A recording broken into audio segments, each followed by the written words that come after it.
qui est comme toi, dans les cieux, sur la terre, Père, il n'y a pas de comparable. Tu es le seul Dieu vivant. Tu dis un mot et la chose s'accomplit. Éternel mon Dieu, Père, nous te disons merci. À toi la gloire et l'honneur pour l'éternité. Père, nous te disons encore merci pour ce jour. Le souffle de vie que tu nous as donné, Papa, c'est une grâce. Père, Papa, nous ne le méritons pas. Éternel Dieu Tout-Puissant, ce nouveau jour, Papa, que tu as levé sur nous ce matin, nous ne le méritons pas, Papa, nous te disons merci. Éternel Dieu Tout-Puissant, je te dis merci parce que tu m'as fait que je tienne devant de toi ce matin, face à ton peuple, Éternel Dieu Tout-Puissant, pour leur parler de ta part, la parole, de vérité, Papa, pour notre salut. Saint-Esprit de Dieu, je ne connais rien, Papa. Je te dis toujours que je ne connais rien. Tout ce que je peux dire ici, Papa, que cela soit fait dans ta volonté. Nous avons prié au nom de Jésus-Christ de Nazareth. Amen. Amen. Peuple de Dieu, ce matin, Dieu nous exhorte à la vigilance. Amen. Dans Jean 10, il est écrit dans la Bible, le voleur ne vient que pour dérober, égorger et détruire. Encore ailleurs, il est dit, soyons sobres, veillons notre adversaire. L'ennemi rôde comme un lion rugissant, cherchant qui il dévorera. Bien-aimés, dans cette nouvelle saison, Dieu nous exhorte à la vigilance. Il nous demande que nous soyons affermis en Christ dans sa parole de vérité, en nous tenant en éveil par ses avertissements, ses commandements et surtout les mettre en pratique.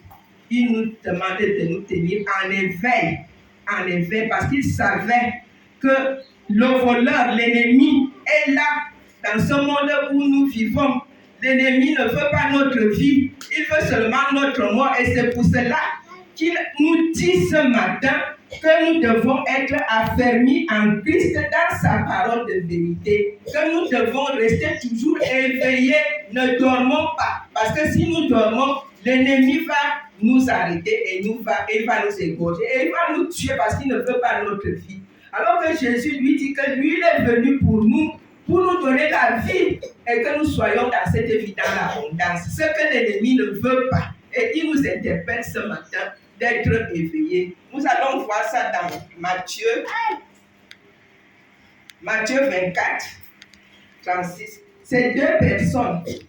Dans Luc 17, je crois 26, Matthieu 24, verset 36.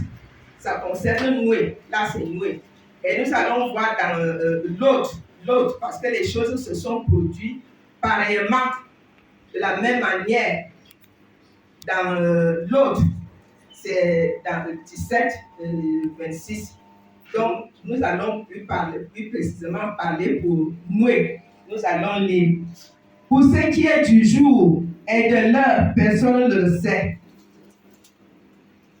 Ni les anges des cieux, ni les fils, mais le Père seul. Ce qui arrivera de temps de Noé arrivera de même à l'avènement du Fils de l'homme.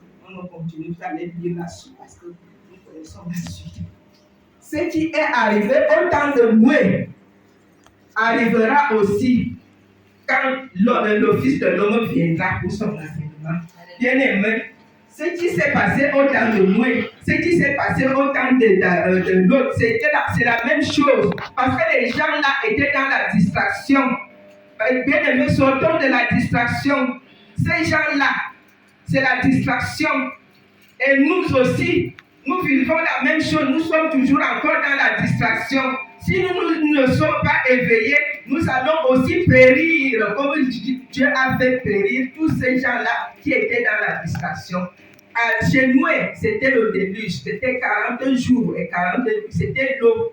Et dans Sodome et Gomorrhe, c'était le feu. Il a fait le souffle du ciel dans les deux villes-là, et le feu les a tous consumés. Bien aimés, sortons de la distraction. De la distraction, Dieu nous aide.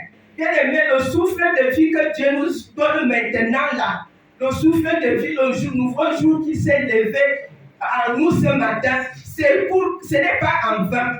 Dieu ne fait pas ces choses en vain. C'est pour que c'est le moment de rester éveillé. Il nous dit, veillez et ne dormez pas parce que l'ennemi ne dort pas. Car il viendra comme un filet sur tous ceux qui habitent sur la face de toute la terre. Et nous aussi tenons prêts, car le Fils de Dieu viendra à l'heure que nous ne connaissons pas, que nous ne pensons pas. C'est ça le problème, bien-aimé. Les anges ne connaissent pas l'heure, ni le jour. Même son Fils, bien-aimé, ne connaît pas. On dit que c'est lui-même, il dit que c'est lui-même qui connaît l'heure. Et nous ici, nous sommes dans la distraction. Quand nous sommes dans la distraction, ne connaissant pas l'heure et le jour où il viendra, bien-aimé, nous allons périr comme tous ces gens-là ont péri. Bien-aimé, ne périssons pas comme ces gens. Il nous avertit ce matin d'être vigilants. Dans la prière, bien-aimé, dans la prière pour que nous restons forts quand il va venir, que nous nous échappons à ces choses-là quand ces choses-là vont arriver. Bien-aimé, restons vigilants. Restons vigilants. Le souffle de vie, là, il use de patience, il nous donne encore le temps.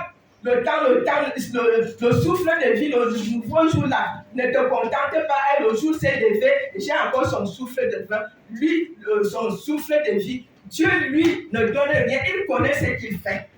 Il connaît quand il viendra. Veillons donc et prions en tout temps, afin que nous ayons la force d'échapper à toutes ces choses qui arriveront et de paraître debout devant le Fils de Dieu. Quand le Fils de Dieu viendra, que cela ne nous surprenne pas. Que nous ne disons pas, ah, on ne savait pas. Que nous soyons préparés. Restons sur nos gardes. Tenons-nous fermes. Bien-aimés, préparons-nous en attendant que le jour là, même si c'est demain, on ne sait pas.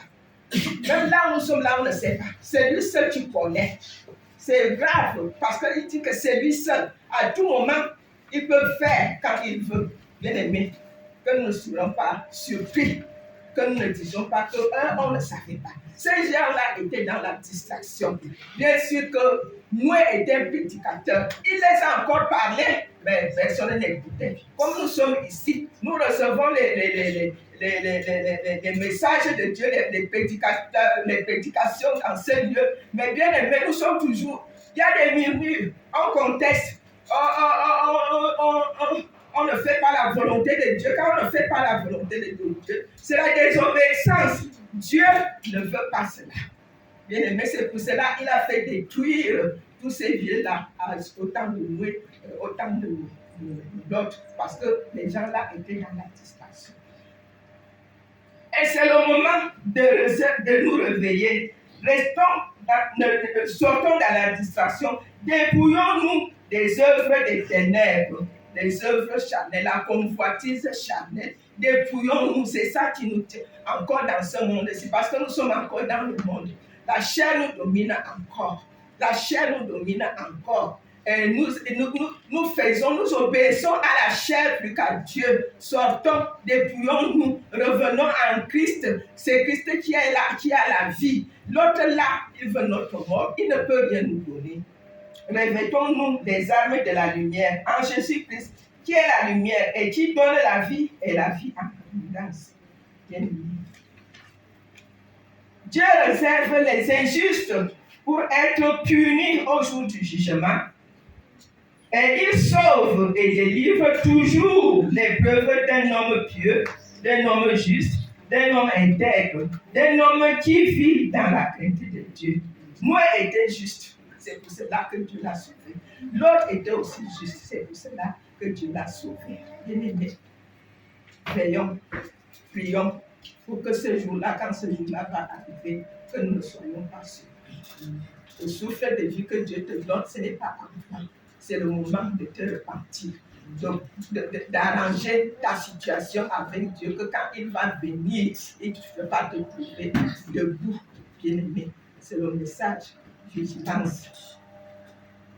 Dans cette nouvelle saison, Je lui demande d'être vigilant. Vigilant. Il nous avertit. Il connaît toutes ces choses-là. Ce que l'ennemi fait là. Mais il nous aime. Il ne nous abandonne pas. Il nous instruit. Il nous réveille ce matin d'être vigilants. Soyons vigilants parce que l'ennemi, lui, ne dort pas. L'ennemi. Il ne dort pas. Il cherche tous les moyens pour nous renverser. Mais dans les prières avec Jésus-Christ, il ne pourra pas te renverser. Que la parole de Jésus. Amen.